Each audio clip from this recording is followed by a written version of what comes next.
Phil Thompson, he looked just like that Francesi or whatever. He's all over YouTube or whatever. He's a mafia guy. His name's Francesi, something like that. Something Fran. We'll have to find him. Something Francesca, Francesi, Joe Francesca. Where is he? Joe Francesi? No, no. What the hell is his name? He's on YouTube. There he is. Michael Franzese. And I was like, well, hey, Phil Thompson is real mafia, but he ain't that famous. He's only got photos. He's been using that Facebook. He never got smart like me or a Francesi or a John Gotti or anything like that because he never wanted to be famous. But a lot of those guys never wanted to be famous neither. They just was super famous because a guy like me was just on top of their story a lot, kind of like a Phil Thompson. Thompson was a big family like a Gotti, all right? Big family out here in Canada, powerful. They're even a modern day politicians, which I agree with. But I noticed Phil, he looked quite old today, but then I said, hey, look, just kind of the same complexion of that famous guy that dealt with Gotti, Michael Francesi. And a lot of people don't get Canadian mafia or whatever. I'm Ontario. A lot of people know our famous Quebec mafia mob kind of esque. That's all entertainment or whatever if you get down to that or whatever if you're thinking that. Michael's an entertainer as well. His whole story, I'm not sure what have you exactly. I watched a couple of his videos. I think he would dealt with God. He's kind of a well, from that perspective, you could call him sort of a gaudy snitch. I think they called him or something. He knows all about Gotti, but he wasn't with Gotti all the way or something. I don't know exactly what the hell it is. He went to jail and got released or something. He was sort of a guy, kind of like I think maybe almost like my brother a bit. Sort of like he was around. He was doing his thing but he's a famous man, you know what I mean, for doing his thing. And da da do da day. We're talking Phil Thompson because that's one of these boss of all bosses in my area proclaimed. But he's got no photos on Google. How are you gonna see a guy? Oh, he looks like Francesi, but what's he even look like? Because I searched Phil Thompson and it just comes up with this music singer. Not very much, and none of these ones are him. And is he a football player? Not the mafia boss, Phil. It's a whole family, just like a Gotti. You had this. You had the wife. You had the Linda and Phil Thompson. All right, but look at the similarity to the Michael Francesi. Lest we forget, because we do that here in Canada. But can't you see the comparison with the Francesi? I mean, I will even go like this for a moment. Ooh. And I will even go like this, and I will even go like that, and I'll go like this for a minute. And we'll bring up Michael Francesi here.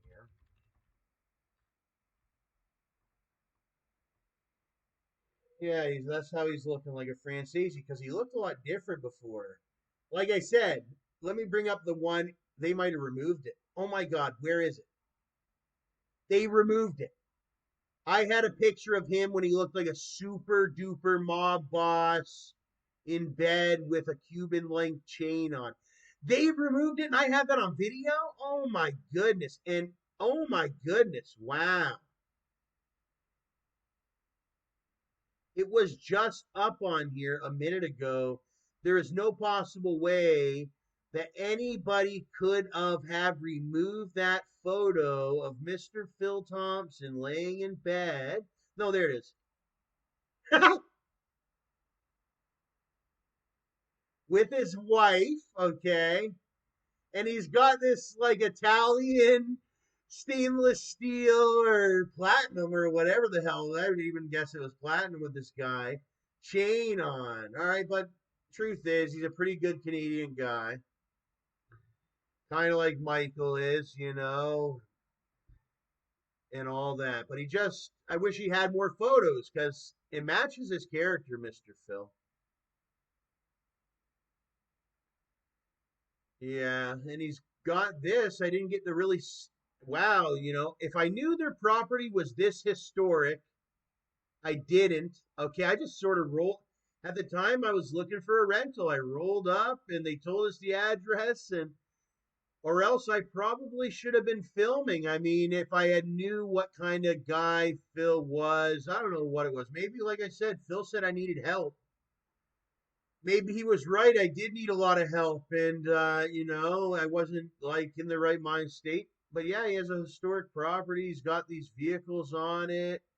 He's got this big rock that says the Thompsons, and they got the pool, and they got a lot of different stuff actually.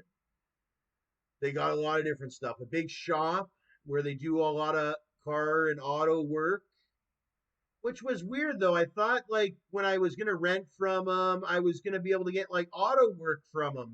But Cam was always busy. Cam was so busy, I was gonna buy this car off Cam, and Cam just never came around, never came around.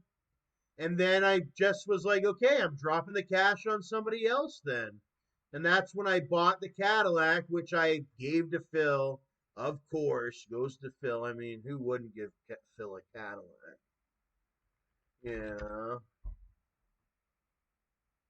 But it wasn't one of these brand new ones or nothing. And I did something wrong. I accidentally burned a little bit of the one. He's got an apartment building,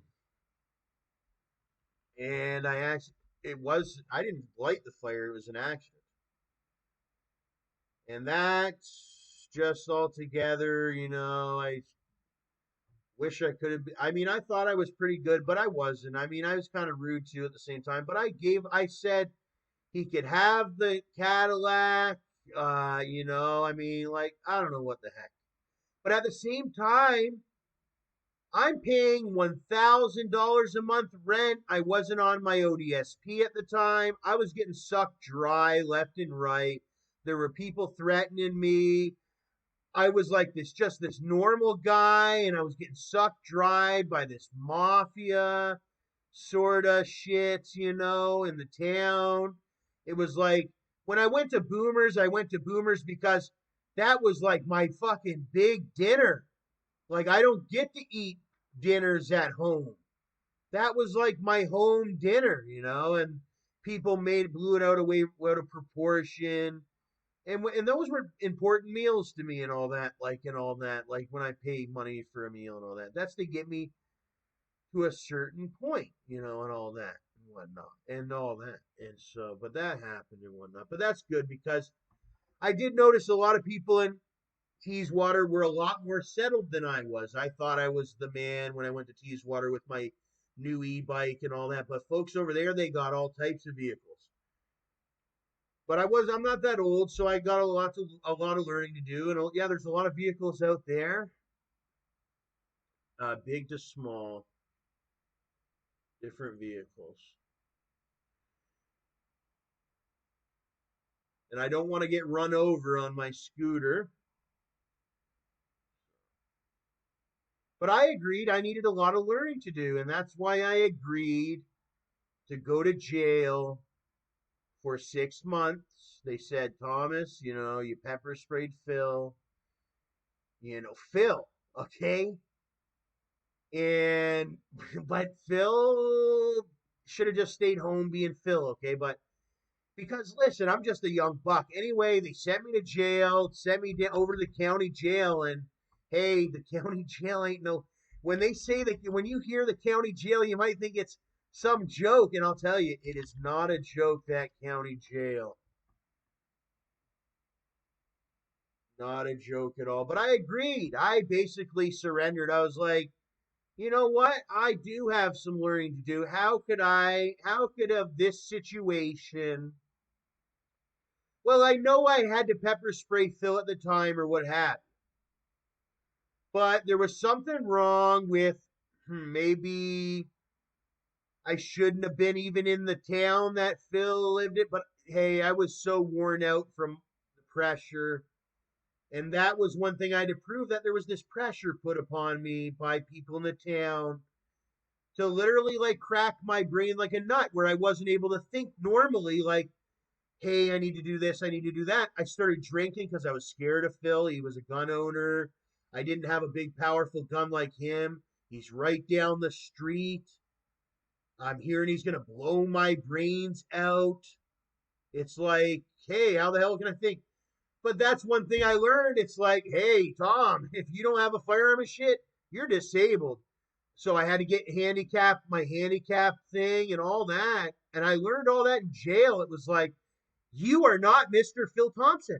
Because I used to call myself Phil Thompson Jr.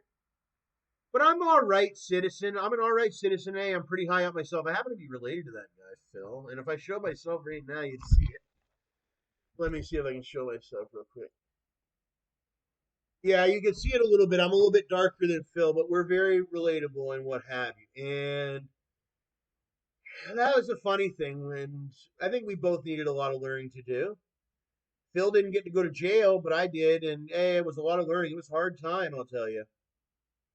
I don't think I should have got any more time than I did, because then I had probation as well for 18 months, which was like jail, cost me an arm and a leg, and put me in very vulnerable positions to where I would never be able to see this dog's photo again, kind of positions and stuff like that. So it just wasn't. So I felt like no, it was more than enough punishment for what happened. It shouldn't have happened. Now I know preventative measures. I'm on the ODSP. That's a supportive network and whatever. I get money to make sure that I have food, that I can pay my rent, where it's not like a life or death situation that you're putting me in. Because I am a disabled person, I am vulnerable. I'm not Mr. Phil Thompson with the dogs, the wife, the kids, the guns, the house, the very nice vehicles, and all that. So how we did it was like, hey, you may be related to Phil because I'm a natural born citizen. I have my birth certificate and all that. And it's like, hey, you are entitled to your disability because of my all my different diseases and whatnot. So now I get that check or whatever. It's actually a deposit every month, so that helps out. And then I'm allowed to make my gifts and my extra little incomes and my assets and all that until I can work myself up to being able to save to maybe get a mortgage. I got accepted for a subsidized housing. His were advertised as luxury. Maybe I was a kid. I thought I was ready for luxury or whatever, but no, I wasn't really a luxury person because it was smaller. I needed a handicapped unit with the handicap stuff and the big space and the corporation that treats you like a handicapped person and all that. And I learned that. So I shouldn't have been out in Teeswater. My dad said that to me. He said, as soon as I told him I was in Teeswater, he started screaming and said, Tom, you shouldn't be out in Teeswater and all that, because he knew how small of a town it was. I'm not a truck owner. I'm not a gun owner. How can I live in Teeswater? Well, I would have to follow the property owner's rules, I guess. And the property owner had all these rules. He said I couldn't have my own, I shouldn't be receiving mail.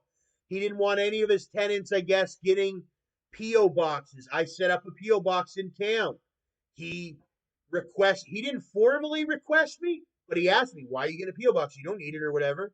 So, to the contrary, I'll say, you are the owner of that apartment complex. I mean, if you want to stipulate, unless you don't want your tenants to, it angered him that I did get a P.O. box because I like to buy on eBay.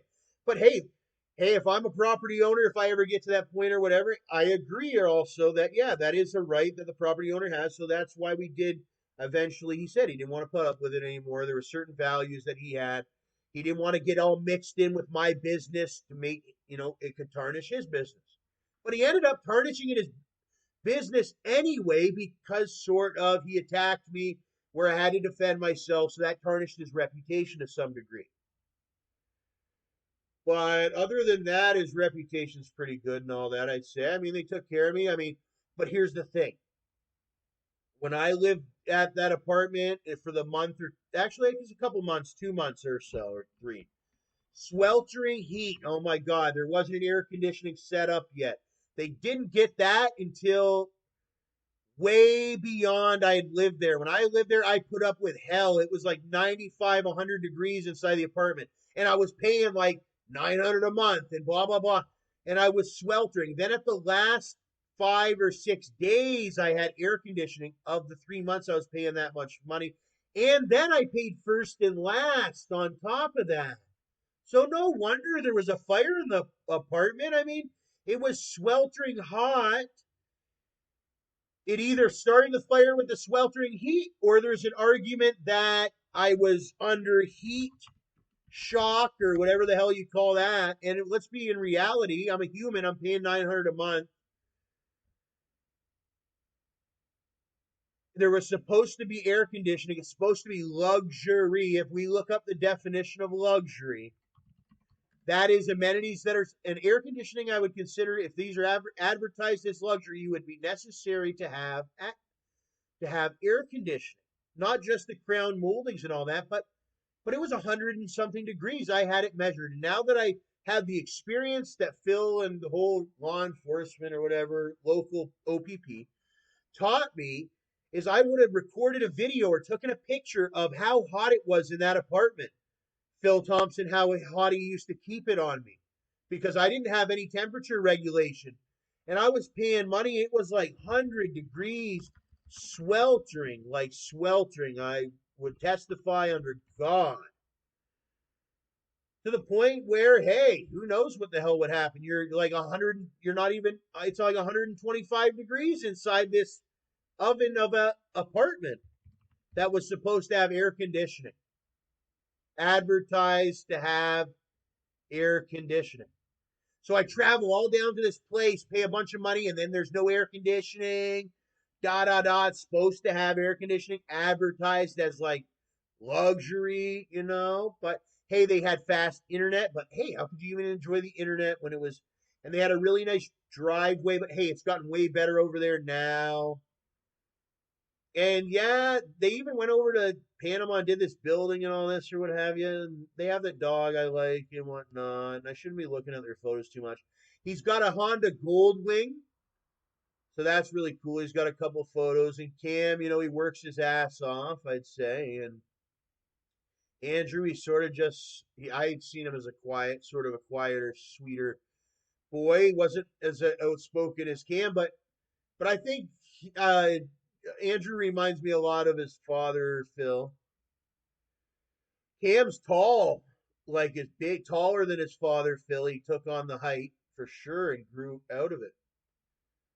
And Phil's pretty in shape. He's actually better shape than I am. I think Phil did have a surgery. I want to have the surgery that he did. I don't know for sure, but for a Canadian or what have you, I think like yeah, what have you. But yeah, they were the Canadians, and yeah, they hit me hard for that thing, you know, because I was always wondering when I was a kid, when am I gonna get sued or when am I gonna get charged or when am I? And my mom would always say, "Oh, it's gonna be this guy. It's gonna be this guy. I know it'll be this one." And she said, I think Phil, she's like, you better watch with him because he is one of those guys that would charge you or whatever if you ever screwed up on him like or like because not everybody charges you and all that. All right, you got to be pretty high up to do that. There's been so many people to commit crimes against me that they never got charged. It costs so much money. I mean, it's harder than calling the police sometimes. It's also the court battle. You have to go to court about it.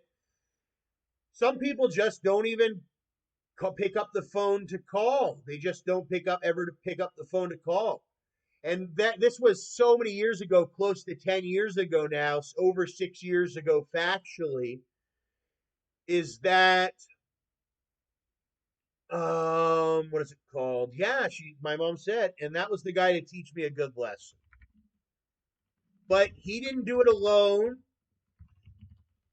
Okay, before we get to who's who and whatnot, he taught me a good lesson, but he didn't do it alone. There was the OPP, there was what about my correctional officers and all the different jails? Like, I wasn't the most hardcore inmate. Trust me, I don't look like the most hardcore inmate because They know the real hardcore inmates. But they taught me a good lesson, OPP, because they deal with their hardcore inmates every day because I got to know them.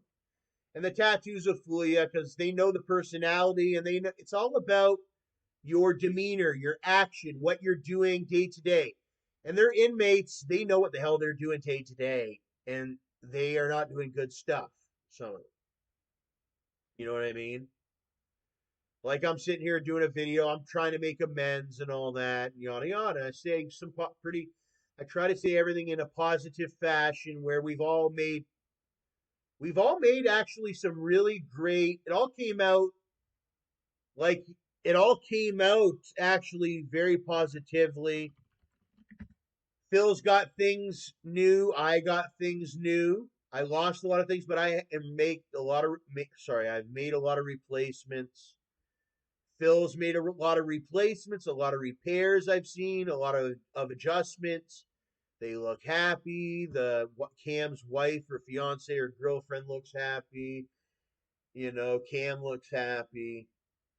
It looks like everybody's getting to the point where they want financially, whatever place, whatever slice of bread that they were at financially. I'm about almost to the happy face, I'd say. And yeah, but my voice has gotten annoying now, I'd say. Keep smiling. I got a really nice smile now. I probably need to brush my teeth, but that's nice. I had a broken tooth. They say Philly got me whacked. He got me whacked pretty goddamn good, okay? If we could leave it at that. He got me goddamn whack-a-mole, all right? He got me whack a freaking, not like that, all right? He didn't shoot me.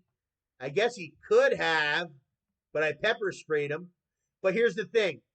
I got whacked like a freaking mole. I was just sitting in the hole. Next thing you know, JJ whacked me. Boom. I was like, oh yeah, it was just like that freaking, yeah, just like this dumb little dig a hole thing in Pokemon or whatever the hell the duck. Yeah, just like that. Kind of like a Dumbo the elephant is what I called myself, and God called me when I was younger. Dumbo the elephant. Yeah, and those folks are saying that's whack. Some people really wanted me to be hurt, and all that. And I did get hurt. Now that I think back, I got stabbed. A lot of bad things happened to me, but a lot of bad things happened to them too. But thanks to our correctional staff, they came around and they started to make their adjustments. It took about that long, and then they came in, I'm telling you, and they made their adjustments. And you think it's just solo dolo. They take advantage of them when they're solo dolo lonely or whatever. But then, hey, if they find out about it or whatever and they take action, they come in with these squadrons and all that. Where is it? I don't know what the hell they call them. They'll come with 3 officers. They'll come with 4. All right. They'll come with the whole unit of guards or police that are armored up. They will deal with you. They'll even call the army, the military in. Oh, do they? I guess army is a term from the United States.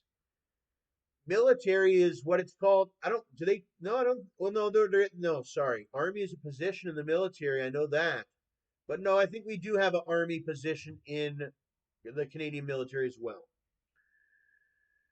But yeah, I learned a lot, and I got to know some of my correctional staff. Well, actually, I went to several different jails. What jails did I go to? I went to Penetanguishene, and that was an experience. It's called Central North Correctional.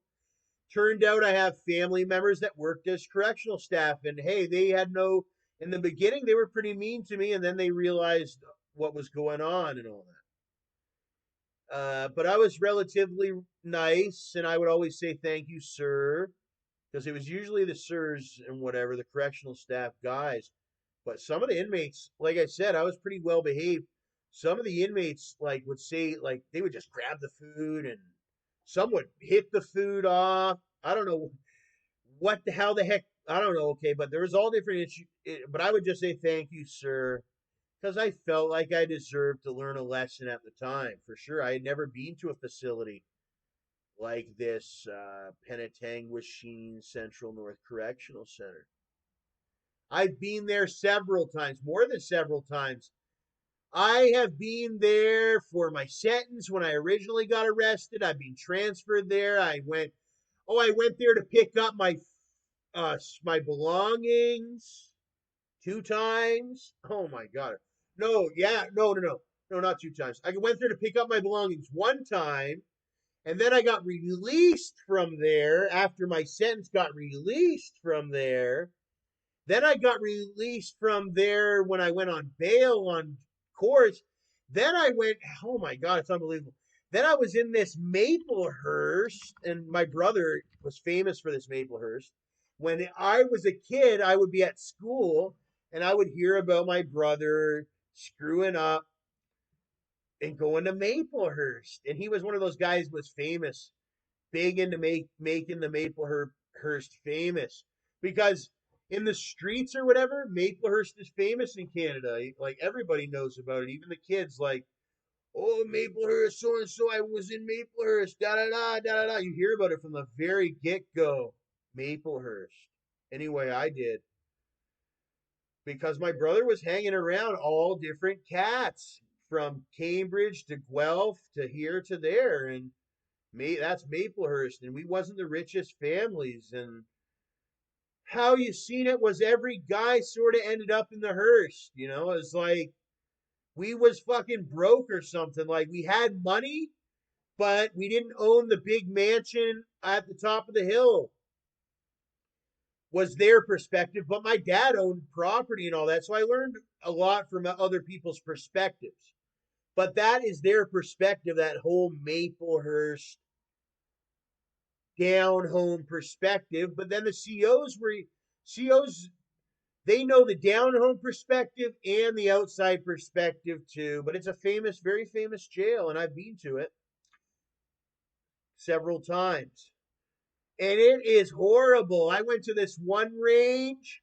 It was pretty decent. And then I was like, hey, it ain't too bad. They're processing me through the jail tonight. And then they put me in some range that was like not even a super range. It was like this enclosed weird range. I was like, fuck this shit. I never want to go to jail again. It was horrible.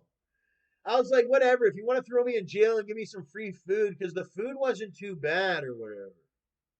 So I was like, hey, I'll be saving money because money hits my bank account. Everything's automatic nowadays. If you got it all set up, so you're going to receive your ODSPs. If actually ODSP doesn't cut off until, because people hit the drunk tank or whatever, you might be in and out of jail. It takes 3 months. You have to be incarcerated for 3 whole entire months for your disability to cut off. So if you have to be incarcerated for a month or something, when you get out, your disability is not cut off. It is in your bank account. So, but here's the thing. You have to really watch. And how can you watch? There's no system to do it. Like what happened to me. They might steal your bank cards, tap it out, tap your ODSP. Yeah. They'll go into your pockets in the room in the jail, and they'll steal your bank cards and tap your ODSP and steal it and shit like that. Your disability. Shit can happen in those jails. They steal your property, you get beat, you get raped. I got beat. I had to get my tooth fixed. That cost the government so much money. Thank God it wasn't out of pocket. And I got stabbed and but I learned a lot when it came to society as well and who I was being. I liked being who I was, and all that. But I had a lot to learn with my conductivity in society. That was a lot I learned about my conduct, and that is what they teach you, to learn from your misconduct. And one thing I should be doing is cleaning my apartment. That's a conductivity or an activity A conductivity is something that it's like sort of even more important than an activity. It's sort of, well, it's not that. It's how you perform your activities and all that. How you behave. What's your demeanor? You see the manner in which a person behaves, especially on a particular occasion. When they go to the store, when they go to the bathroom, when they go to the garbage room, when they go to the mailbox, when they go to church. There's different ways that you conduct yourself. You dress in church clothes and all that when you go to church. You wear maybe athletic clothes when you go to work out. And there's certain rules that you learn, there's certain codes of conduct. And hey, jail, it taught me like, hey, there must have been some codes of conduct. It wasn't hygiene. You know what I learned? Value of the dollar was a code of conduct that I didn't hold true and true. And I still don't. Look at how serious jail was. Look at how serious that was. It's a certain code of conduct and a certain ethic and a respect for everything that you have to now carry to succeed in society. Some people get it right off the bat. I mean, look at this beautiful, healthy woman with the very clean gentleman and all that, with the very nice haircuts. One's got product in his hair, clean outfits, they're in public or wherever they are. They look like they may be in the office. That's professional conduct. You got hygienic. You got all different. You learn a lot of things. What about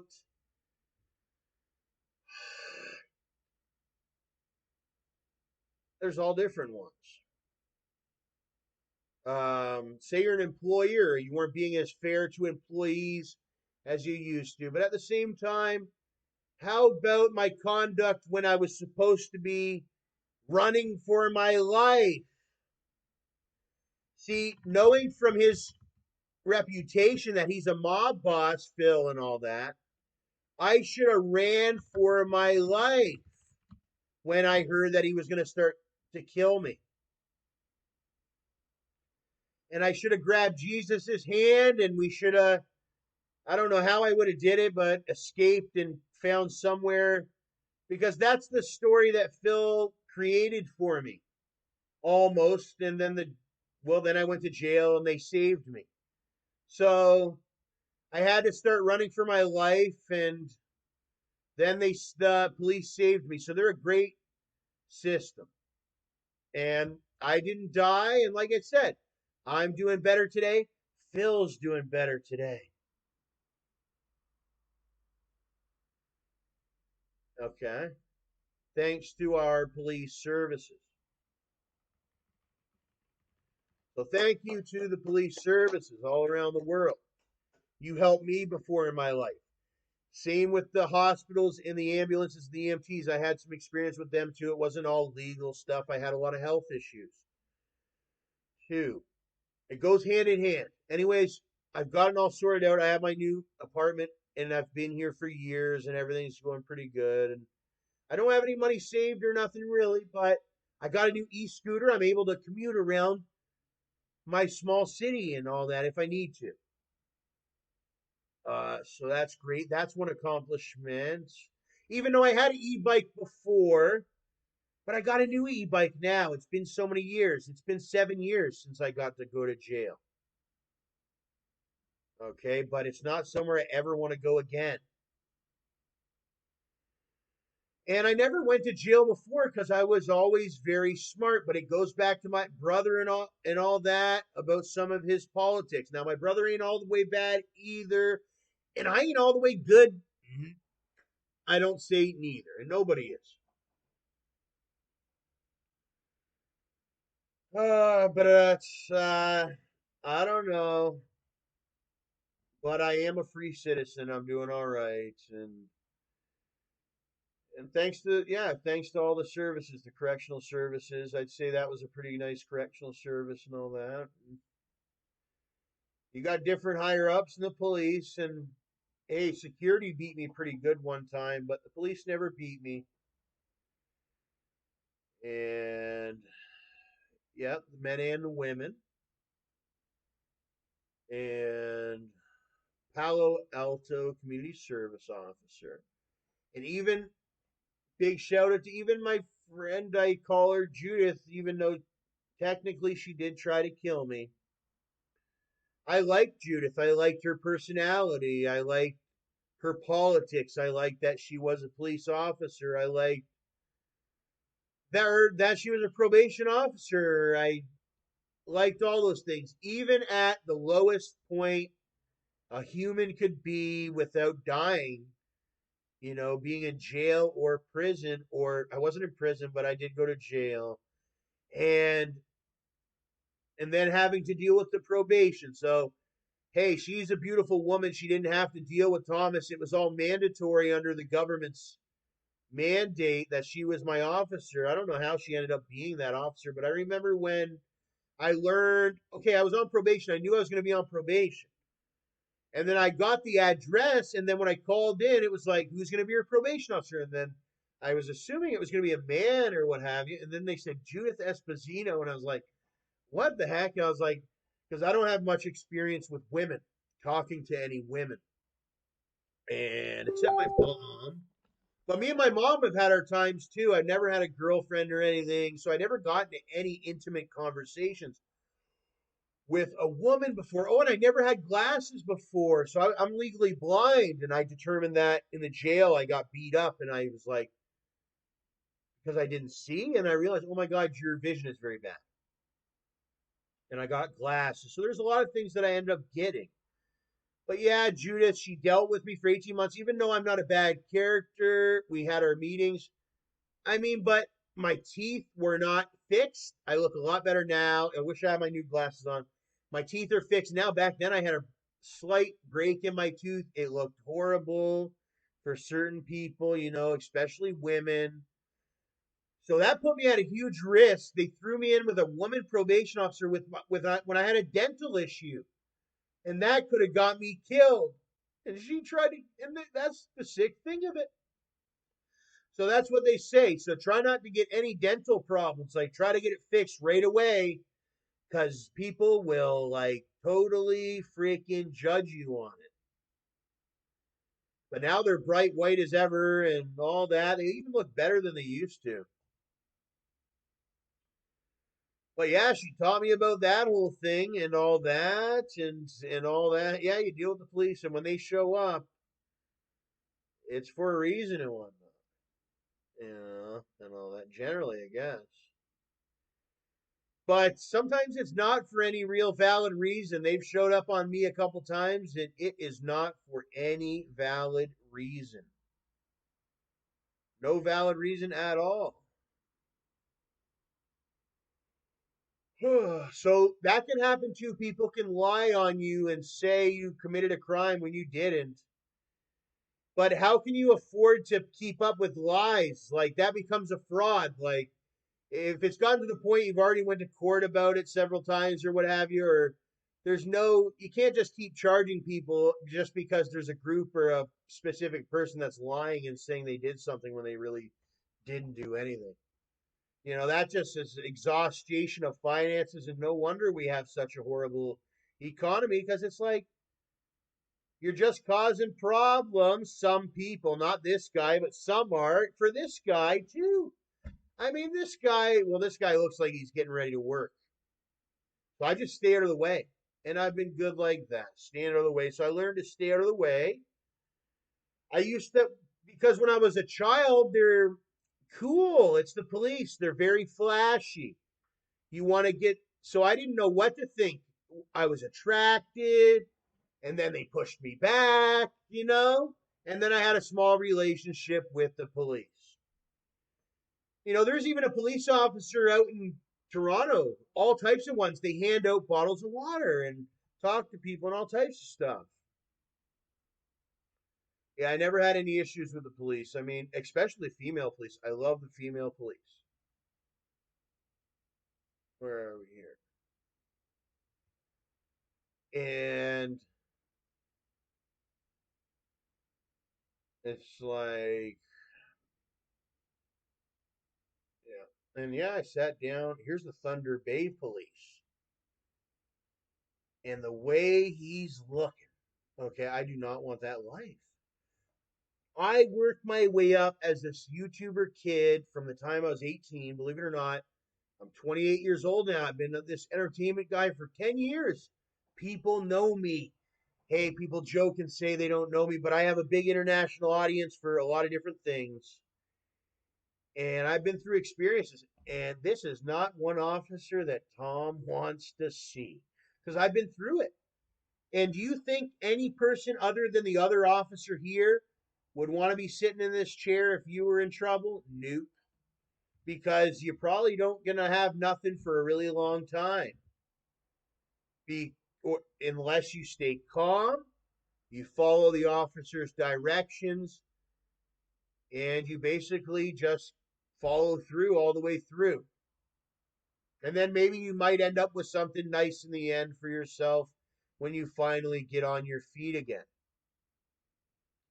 Tom, being this hardworking YouTube cat, he was already getting back on his feet during probation, straight out of jail, like almost a celebrity guy. It was almost hard to believe for some. Like, wow, you're really almost to that point, kid. Like you're not Jim Carrey. You don't have the movie The Mask, but you got a couple documentaries. You got some royalties. I do adult stuff to a certain extent. I already have, and it's monetized. Hey, don't look at it if you don't want to look at it anymore. It's monetized. It's making money. It feeds me. So if it's making money and they know their system, it's then that means that there's an audience to it and it's doing help for some people. So they have that, and then I have music royalties. I act as a lawyer when it comes to music, and also myself, I act as a lawyer, but when it comes to music and all that too, it's a business. Being a label executive, submission, and also cataloging, artwork, uh, copyrightation of musical works and all that. That maybe ones were never capable of copywriting, they couldn't afford it, or ones that passed away and that the copyright is completely open for legally under law. That is the law. If they've never copyright something and they pass away, their work is open for somebody to sit there and do a deal where they can monetize that work. You can feel free to search that up. So that's one of my little things that I do in my hobby pastime, but that's not really a hobby. Hey, even the police ride on these bicycles and all that. That's in Toronto. I got to see sort of on. Hey, Toronto's sort of cool. It's a big city, and we have police. And I say we have police because I'm a citizen, and hey, I guess they're my police too, but they're Toronto police. I don't live in Toronto. So if I was in Toronto, they would be sort of my, yeah, that's what we say. They're my police too, Toronto police, but they're not my police. Those are people.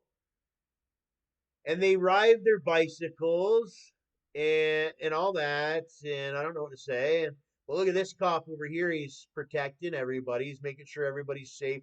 These ones look like they are like getting ready to all go out on like a group patrol. Like there's specific units that are heading out or something like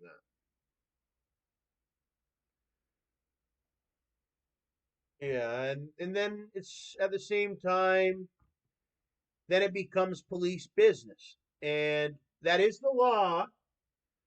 It states that interference of police investigations is a violation of the law and things of that nature. So I started out a fan of sort of like these ones, and hey, I'm still just understanding now. And I think I've seen this guy in real life, maybe. Toronto police need to answer, but hey, it's not about that right now. They don't need to answer nothing. They've been doing great. They've been doing great. John Tory's great. I couldn't say the perspective of the city's been any better. I like it. But what was I going to say about? Yeah, John Tory. Yeah, great guy and all that. And the police have been doing pretty good. I've liked Toronto all the way. Every bit of Toronto I've been a fan of. I wouldn't say anything bad about. I loved Rob Ford. I even liked, what was the previous chief of police? We've already talked Rob Ford. How about the chief of police? Sanders. I was a big fan of him for a while. He had his time, and that's how we've always been in Canada and America. You know, America's more of a melting pot, but we're still a melting pot. It was all about being fair. Every single person in the communities, our communities, have their chances to showcase, if they were that person, their way of things. Like Kathleen Wynne, you know, that she, um, well, she's, hey, listen, how do I explain it? She doesn't have a husband, she has a wife.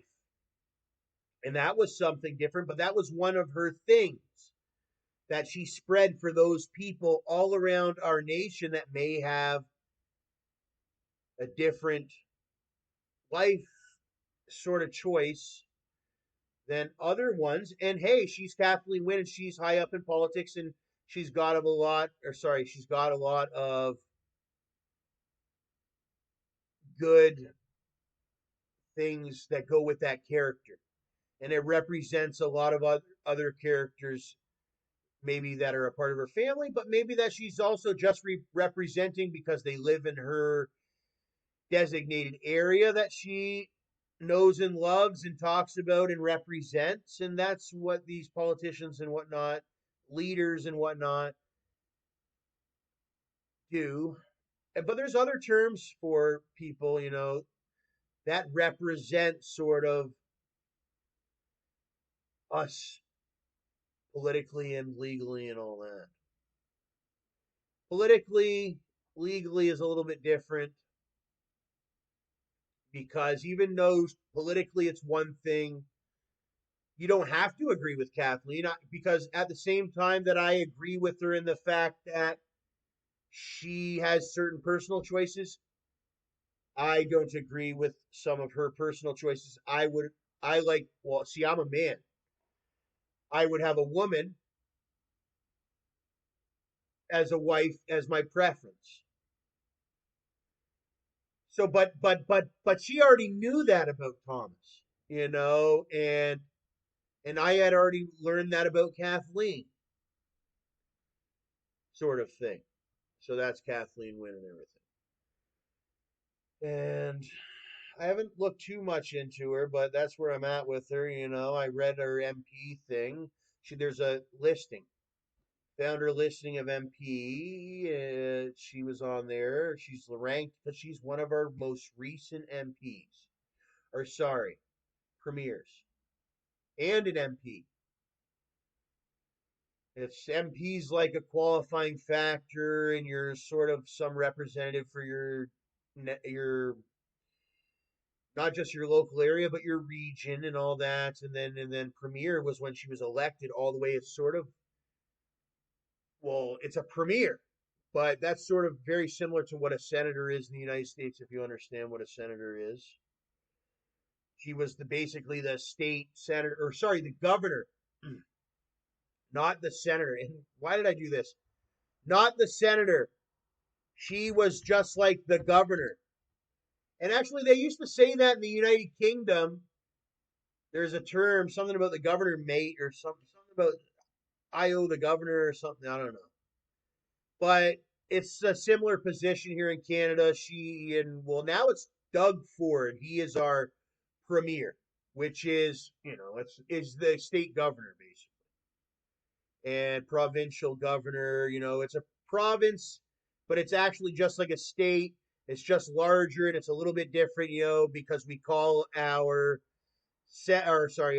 governor a premier and all that. You know, there's different terms and there's some different politics on what maybe we agree on and all that, but it's very similar at the end of the day, kind of how we believe it should look when it comes to our media and all that. I hold Doug Ford as the same mind state as somebody would hold their state governor. There's an individual governor of each state, and that is the man or woman or yada yada of that state, and that's who our premiers are.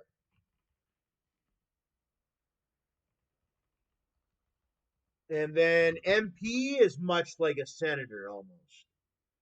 There's lots of MPs to fill in chairs for voting and yada yada. They're a highly accounted person. They've been seen as somebody that's held as accountable to our country, to their region. They've been voted in, yada yada. They be questioned. They be maybe asked to be.